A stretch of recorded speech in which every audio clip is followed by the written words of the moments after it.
Hey everybody, it's Joe Trippi, and welcome back to an Election Day special of That Trippi Show with Alex Sashlow. Today we have a very special guest. James Carville has been speaking out and trying to get the Democratic Party to learn some important lessons for decades, and now he's joining us today. James has a new documentary out, Carville, Winning is Everything, Stupid. It premiered in August. It's really something you've got to see. And I've got to tell you, if you've not seen it, and you love this country and want a better and stronger Democratic Party, make sure you watch it. I'm going to go on a bit of a rant here. Most of you don't know that I worked with James in 1986 in Bob Casey Sr.'s campaign for governor of Pennsylvania. I was in my late 20s, full of piss and vinegar, an idealist who was impatient with the progress of the Democratic Party. Hell, I'd worked for Ted Kennedy against President Jimmy Carter because he wasn't liberal enough. And then I ran smack dab into a bunch of lessons that James taught me in that campaign in 1986 that have helped me throughout my career. The most important one being you can't change a damn thing if you don't win. That you have to focus in a campaign on things people care about and don't get distracted. That as Democrats, we have hope and we want other people to have hope. And that means talking about things that people care about. But there's two lessons, I think, that led me to joining the Lincoln Project. And that's to win, you have to be relentless, tough, and aggressive. And when you're hit, you hit back harder. James, I cannot tell you how much I appreciate you. And what amazes me about the documentary was here you are 38 years after we worked together, still trying to get the Democratic Party to learn those lessons. It's truly amazing the difference you make and the shit you're willing to take for speaking out the way you do. James, thanks for being with us on Election Day. Well, thank you, Joe. And coming from somebody that's had the career you have, to give me that kind of compliment is truly meaningful. And I just want you to know, I really appreciate that. I mean, you know, in politics, I always tell people not everybody's opinion is the same. Some people know more than other people, and you're clearly one of these people that know more than other people. So to have you say something this complimentary about the film is meaningful to me, and thank you very much. It's not just the film, it's your life. Literally, I meant it. I learned a lot working with you and watching your career over the years. So Alex, sorry for the rant, but I really do want people to watch that documentary. I know it's Election Day and we want James' take on where he sees things in the race. Alex, where do you want to get started? The documentary is special. I want to start there. And for our listeners to understand, this was essentially 98 minutes of you kind of processing what led up to and then the transition going from President Biden to Kamala Harris. And I just want you to kind of sum up, where this started, what kind of got you. And I know there's a bunch of good quotes from it, but start there. In the spring of 2023, I think I was pretty concerned by then. There was an ABC Washington Post poll. And Joe can tell you this, I'll get into the headquarters and want to do a campaign. I can actually have a conversation with a poll. I know it sounds stupid, but a good poll, a well-taken poll talks to you. It's actually it. Yeah. What I'd do is I would go through and try to anticipate the next number. And every number I anticipated, it was worse. Okay. So I saw the right track number. So I tried to anticipate Biden's approval. Views on the economy. All right. And I just knew that, I'd been times when we had been way behind and came from behind, but not with someone that he had 100% knowledge of. It wasn't going to happen. And I was old myself. I knew a little bit about what the job did.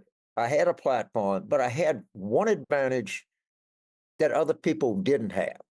There was nothing to fire me from. There was no pressure point. Okay, if I did this and I was doing a Senate campaign in Nevada, or I was doing it, they would have said, "All right, get that asshole out of here." There was nothing, literally. So people come up and say, "Well, James, I wish I'd like to say that, but I don't feel like I can." I don't understand. I would have done this 20 years ago. I wouldn't have touched it. I wouldn't. No one is that brave. But there was literally, it was just like when I started the anti-woke stuff. What are you going to fire me from? I don't work for anybody. Okay, I really don't. I don't even have a purposefully don't have a contract with a network. That's the same kind of thing over at the Lincoln Project that where we can do and say what we want to. And I'll say one thing, I'll give it to the Lincoln Project. I'll give it to the Bulwark. I'll give it to the Cheneys. When the country was at peril, these people didn't look back. Yeah, they didn't go, well, I'm kind of forced to do this. Look, we ripped the bandage off of this thing and we're going. And I love that. You have all these like angst people. I don't know. I don't like Harris. And come on, against with a Dan Coates, the director of national intelligence under Trump, who's the most Republican human being in America, says he thinks he's compromised by Russia. Jesus Christ, what are you talking about? But you couldn't. Yeah, I'm a big fan of all the people that just we're not looking back. Yep. The documentary premiered at Telluride in August, and I know it's been on CNN and it'll be on, and I think HBO and Max after the election. We'll make sure and link to it. But obviously, a lot of things have happened since, and I think it's fair to say that the process has continued to evolve. I mean, you had a really good line. I think it was on NPR where you said something like, "Generally, what happens is the election breaks one way or another toward the end." Are you still buying that? Is that kind of where you seen this thing going? What I would say this is, Joe, if there's 7 swing states, the most unlikely breakdown is 4-3. Yeah, I'm not saying it can't happen. That's not what I'm saying. But right. I would bet if you gave me even money, you think it'll be 4-3 or 5-2, 6-1. I would definitely say 5-2, 6-1 would be, because they generally do break at the end. And and I look at everybody looks at every poll and dissects it. Well, down 1 in Arizona, up 1 in Nevada. What's the same shit? It's one rounding error. Right. It's all right? dead heat. Yeah. It's like people expect accuracy out of polling, and it just can't deliver. Well, yeah, and they've proven that over and over again. The big red wave that never came in 2020 too. I mean, and the polling was right in 2022. It wasn't a failure of polling. It was a failure to read polling. Right, or exactly. They would take all these bullshit Trafalgar polls and stick it into real clear politics averages. Well, they're still doing that, James. They're still doing it now. It's crazy. And then of course, like one of the great lines in the documentary, I think, where you say that Republicans are really good at creating distractions and Democrats are really good at being distracted. And this polling, this whole they just sort of dump all these polls out here, and you can see the Democrats reacting to it. Oh my gosh, the sky's falling. When you look at it, I'm with you. What's going to happen here is you got a bunch of tight states, and the undecided, everything's going to break one way or the other. They're not going to break. It's going to splinter up. It's going to go, and I think there's a lot of indications that it's all moving in Harris's direction. I'm not going to bore your listeners with an exhaustive list of all the losing campaigns that in our careers that we've been on. But let's just take my word. We've been on a lot. That's true. You kind of know what a losing campaign feels like. Yep. Okay. There's this lethargy. The candidate's pissed off. The staff is blaming each other. The candidate is saying something different here and he's trying something else there. The Harris campaign does not feel like a losing campaign.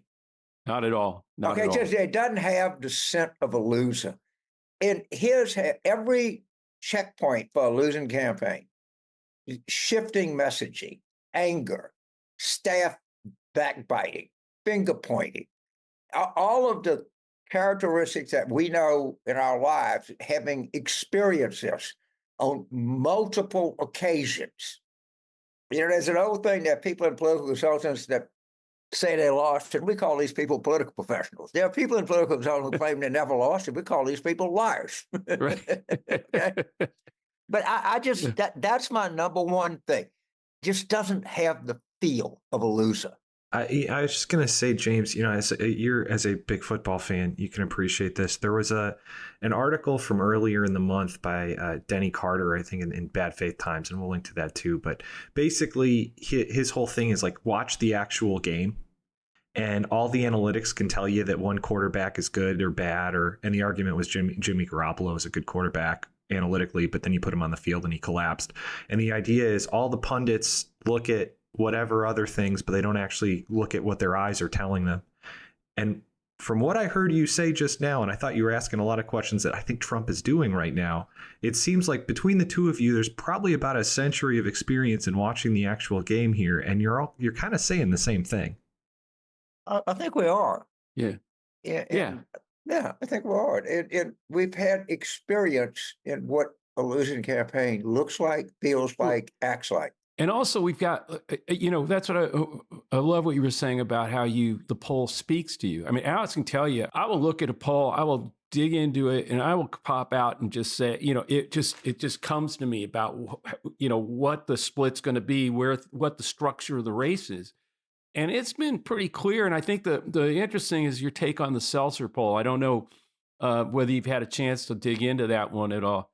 Because I just think that could be the canary in the coal mine again, as she has been in the past. There's a piece of confirming data that no one has caught yet. The kind of best academic polling in Kansas is done by a college out in Western Kansas called Fort Hays State. But they do it, and they've got a good reputation, okay? It's not a fly-by-night operation at all. They have Trump up 48, 43 in Kansas. That tells you something.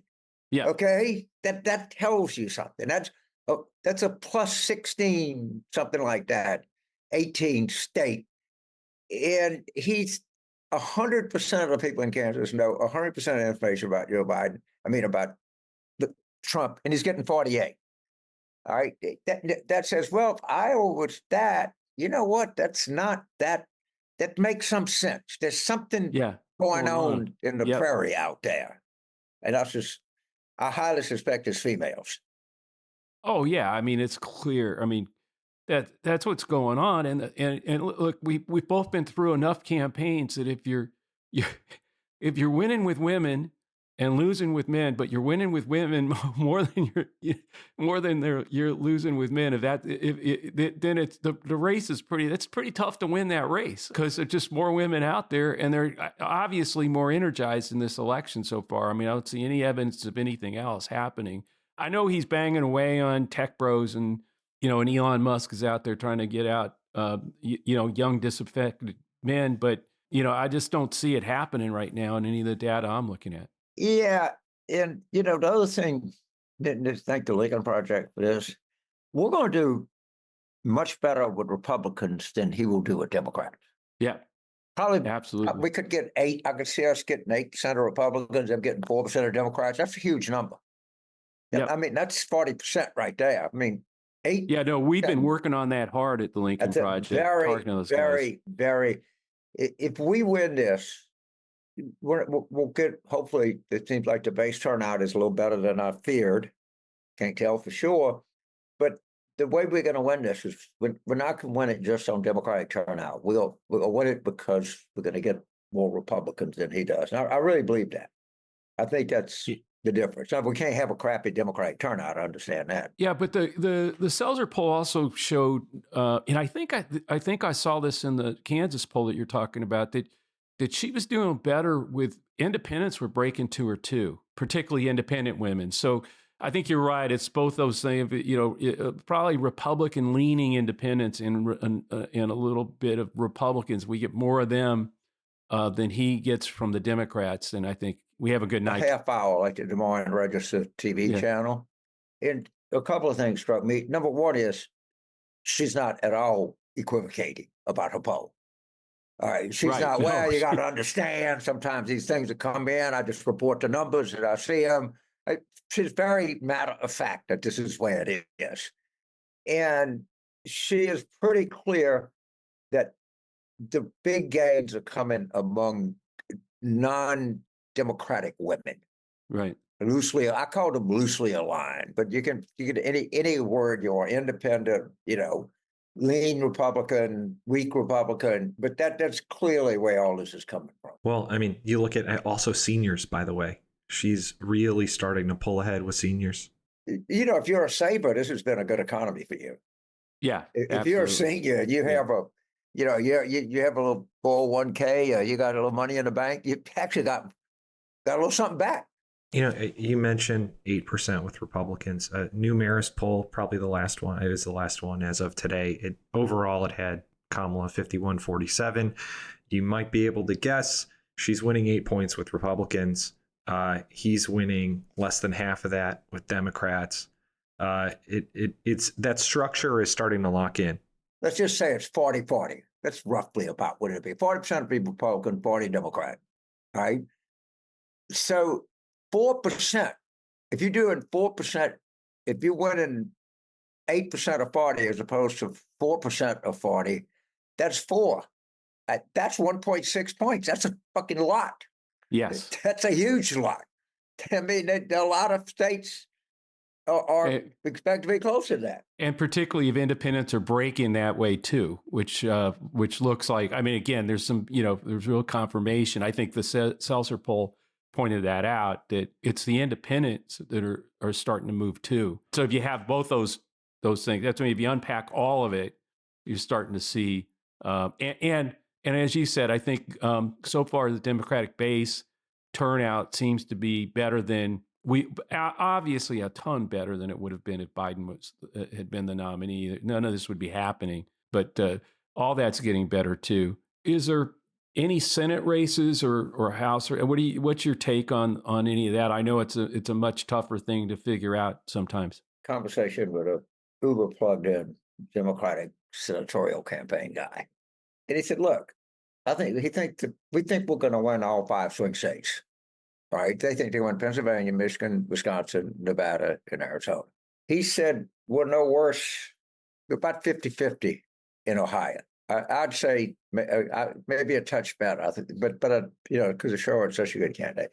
So if that's the case, we need one from Montana, Nebraska, or Texas. One of the most important words you just heard me say is Texas. Yep. So Jim Gerstein, who polls a lot, he's a DCCC pollster. He sees a lot of polls. I've been knowing him since my days in Israel. He said, "James, I'm telling you, Holland is 50-50. I promise you." And I think that's right. And of course, Bullock always says, tell you what's going to happen. Tesla's going to be behind by a lot. The last 10 days, he's going to close, and he's going to win by 400 on election day. Yep. And, that's not, he might be right. They're the two Democrats in Montana. And sometimes they get along less well, but he thinks that Tesla closes and wins. I'm hearing Tesla's closing too from people I talk to there. Yeah, he's closing. So I think that, and I think you're right about Texas, that there's a real shot there too. I don't want to get anybody gassed up, and everybody says the same thing. Oh, we got all jacked up about Beto, but remember, you lost by 2.6. Yeah. And the Texas demographics have changed since then. And Colin is just a much better candidate than Beto. That's true. No, he just is. He's the best he literally is the best candidate we've put up there in the state in a long time. But Rubin, a close second, to be fair, in Arizona. Sure. Yes. Zooming out a little bit more, and just curious, really, both your takes. I know we've gone through, really, we're done with polling. Early voting, we're starting to see a lot more projections. By the way, as we're recording this, John Ralston, the guy in Nevada, when I say the guy, I mean the guy, just posted he thinks, based on early voting, that Harris wins by 0.3 of a point in Nevada. So, in every state has somebody like that. Yep. All right. There's just one person that just follows it. Sometimes they're neutral, sometimes they're Democrats, even sometimes they're Republicans. But there's a guy in every state, it could be anybody, where you say, I'm getting 52 in Sumter County. What does that mean? That means you're going to lose statewide by 3.2. And you know what happens? You lose statewide by 3.2. They're just people that, I don't know how they do it. I'm not one of them. Could just calculate. Those kind of people. Yeah. You've been around them all your life. Yeah, no, in Ralston, you're right. He is in Nevada. If he tells you that, you got it, you just follow it, because that's going to happen. I would bet. Yeah. On 0.3%. You look at a poll, you don't want to look at the number. You want to look at it compared to the last number. So if the number you have in this poll is 44, in the last poll, the number was 46. That's not a very good 44. If in the last poll it was 40, that's a great 44. It's not the same 44. Yeah. Not an absolute number. And Ralston, you're right. Ralston had been very, near pessimistic just like 4 or 5 days ago, and it's been getting better I and had him on better. the podcast a couple of 3 weeks ago, and people say things without actually getting out of their mouth, and they were saying, and you could see that he didn't think much of the Democratic chances. And this is an improvement, which is always you want to know what directions it's going in.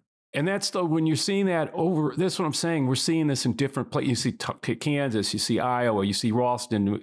All the movement seems to be in the positive direction for Harris. I don't see any place that I've heard where that's going where there's movement the other way. I don't know if you've run into it, but I haven't. I have not. I just texted with, I don't want to use people's names because but a well-known journalist who really kind of follows this and who's on speed dial with all the Trump people, all the Harris people, just one of these. And she said there's been a decided change in attitude over there. Yeah. And I saw in the airport a couple of weeks ago, and said, I'm just telling you, James, they're just out and out giddy. I mean, They look at these, I'm just telling you what I see. Okay, I understand. I'm not mad at you for telling me what you see. But everything that I see in itself, I don't see one thing that I say that's conclusive, but everything moves toward her. That I can say with pretty good confidence. Yeah, we had Tom Bonnier on our last podcast last week, and he had went through all of the early voting data, and I know that it was good then. I know it's better now. So all these things are all moving in the right direction. That guy has a gold-plated reputation. I mean, he's come a little bit after my active time in politics, but people they pay attention to him and they kind of trust him. That is, being pretty fair arbiter. And you don't get that kind of trust unless you've been doing it for a long time. No, I think he's good. I don't know if I even know him, to be honest with you, Joe. Oh, you should. He's great. He's great. You should have him on. Yeah. No, he's really, and he's like you said, he calls it straight. If he thought the numbers were going the other way, he wouldn't hold his punch. He'd tell you. I think yes, I do. Like I say, I keep coming back. I'm repeating myself because that's what I do. I don't know if I've seen anything conclusive, but everything I see or hear seems better than it was a week ago. So where are you going to be looking on election night, James, in terms of what if our listeners are saying, hey, I'm following what Carville's following? I would take, because 2020 gives you an ideal model, because that was basically in the Electoral College almost a tie. So I would look at Bucks and Northampton in Pennsylvania. And I would take the 2020 number in Bucks and I'd take the 2020 number in Northampton. And I'd see where they are. And if she is running a couple of 3 points ahead in those two counties, she's going to win Pennsylvania. In North Carolina, probably ask Morgan a little more clarification, but I'd probably look at Hanover, which is Wilmington. And I would compare, because it's kind of more racially diverse, a little bit. It's East Carolina, but it's got a lot of, and I would we'll have a chart, and I'm going to compare Hanover to the 20%. Mm-hmm. I'm just going to kind of look at the percent.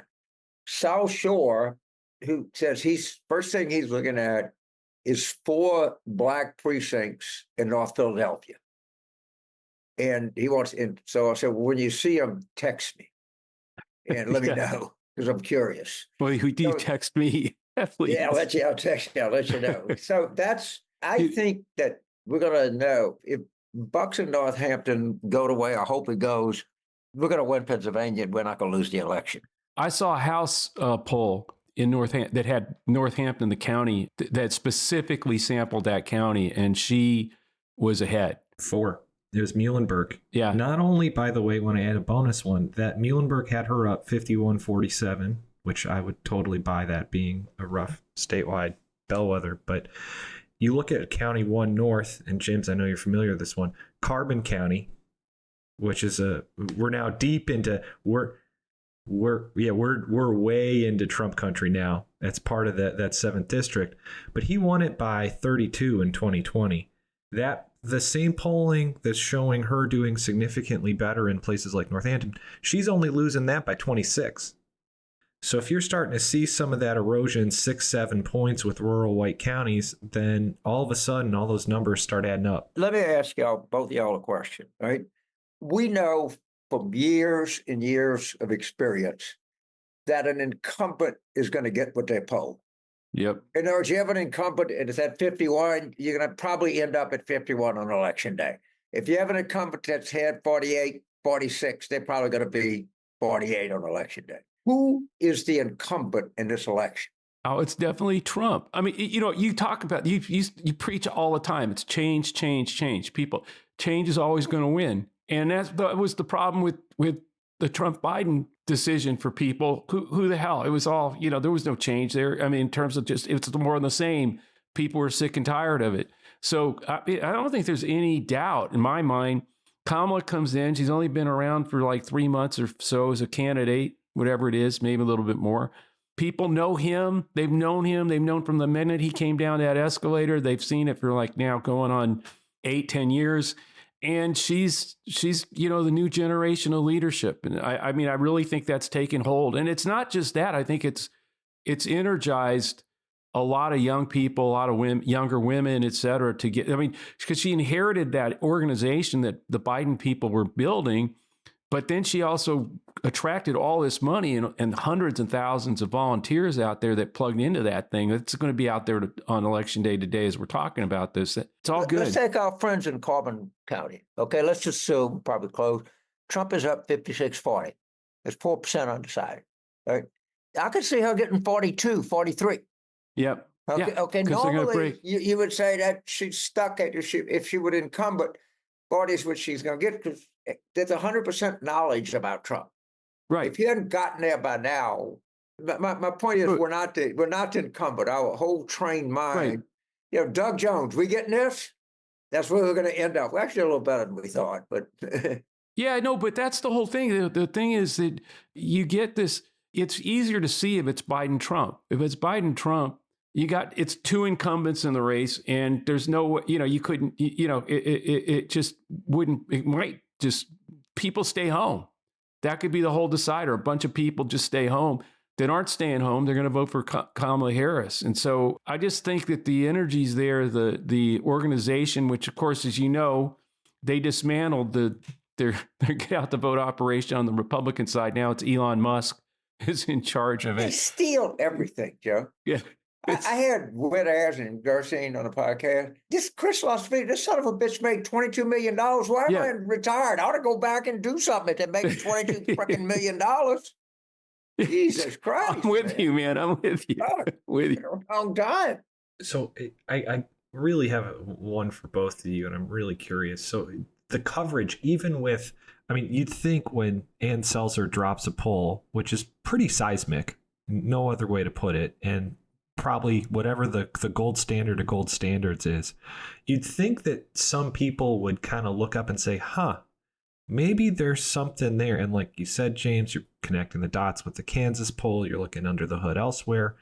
But the coverage has just been so consistently, I think, bought and paid for by a lot of these red wavy polls. You're like, Emerson dropping one immediately after Seltzer showing, no, it's 11. And people saying, oh, those mean the same things.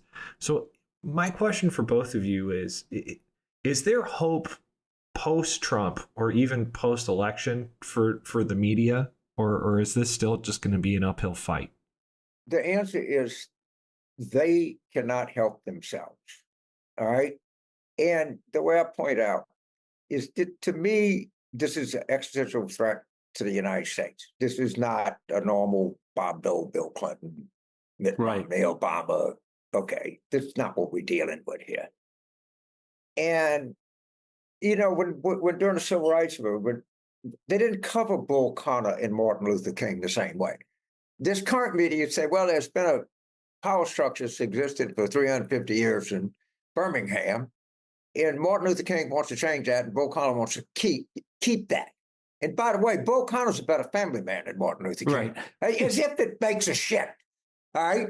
And you have there's a great John Chait about Ross Dewar. It's really a hard choice to make. No, it's not very hard, Ross. It's the United States versus the end of the United States. Maybe you want a lighter regulatory touch.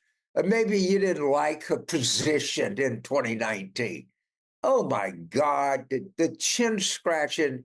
And then they say, I'm just a truthful person, James. I just have this reflex where I tell the truth and I am an inherently fair person.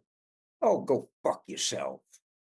The louder he spoke of his honor, the faster we counted the silverware. Okay?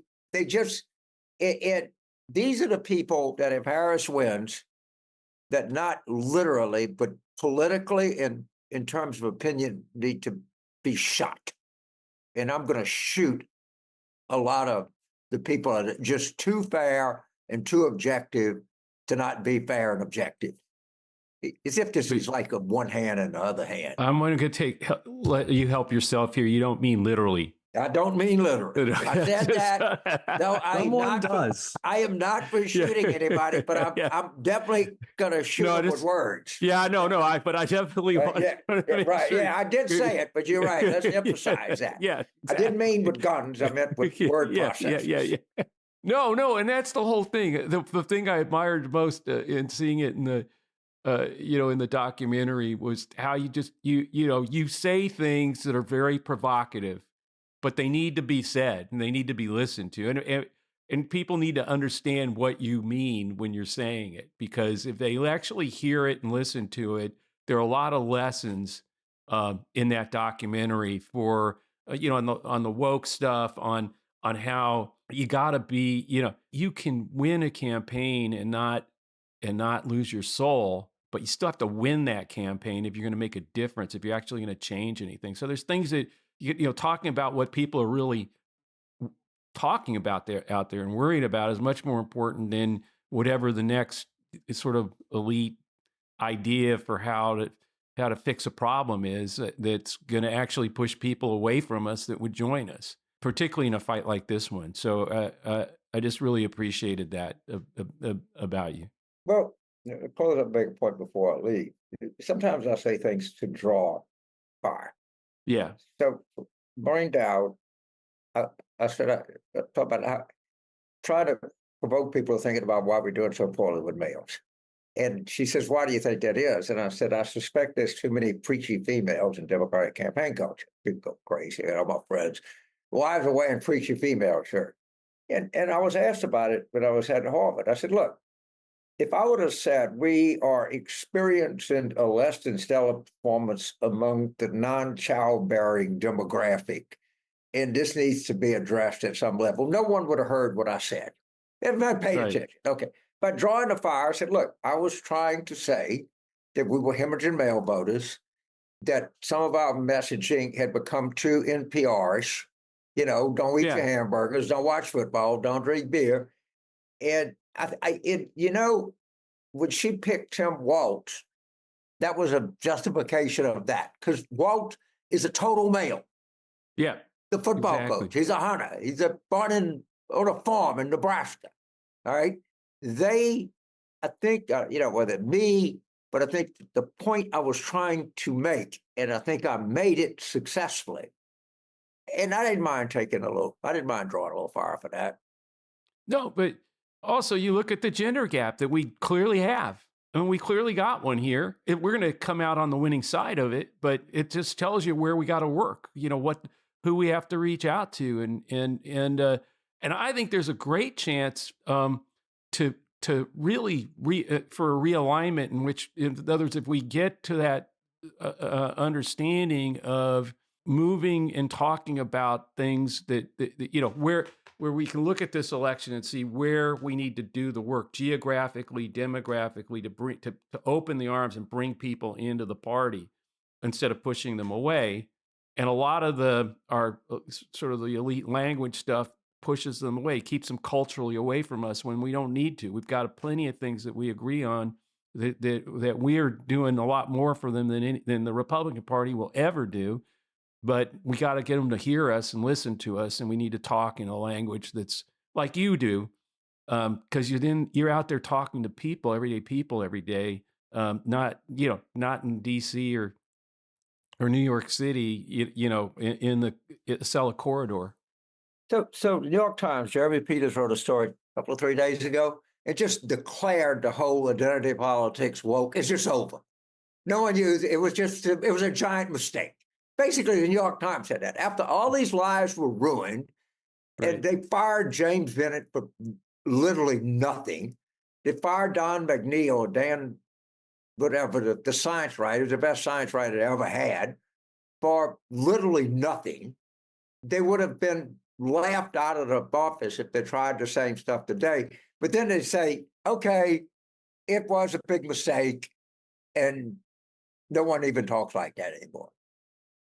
Thank God.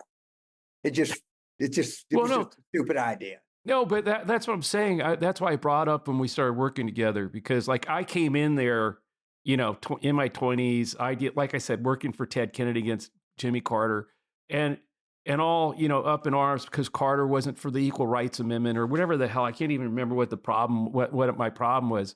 But, we're not going to change women's lives if we don't win. So what do we get? We get Reagan. It's the people. I keep seeing, this. So many people are, have to learn the lessons the hard way. I learned that one real early in my career, thanks to you.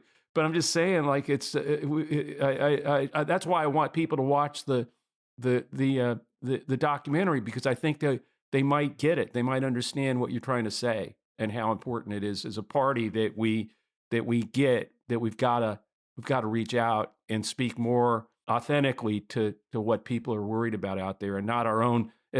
We can have an idealistic vision for the change we want to make, but we have to win and then govern in a way that we can make that change, not try to like force it down people's throats. Principle without power is useless. Yeah. If you say we were just too good a people for them and no one saw the goodness, and we would never stoop so low as to try to win an election. And what are you talking about? That's how you ended up with Dobbs. That's how you ended up with Shelby County. Yeah. That's how you ended up with all the shit you have, because you were more interested in principle than you were power. And you had all the principle in the world and you got run over. Let's try power for a second.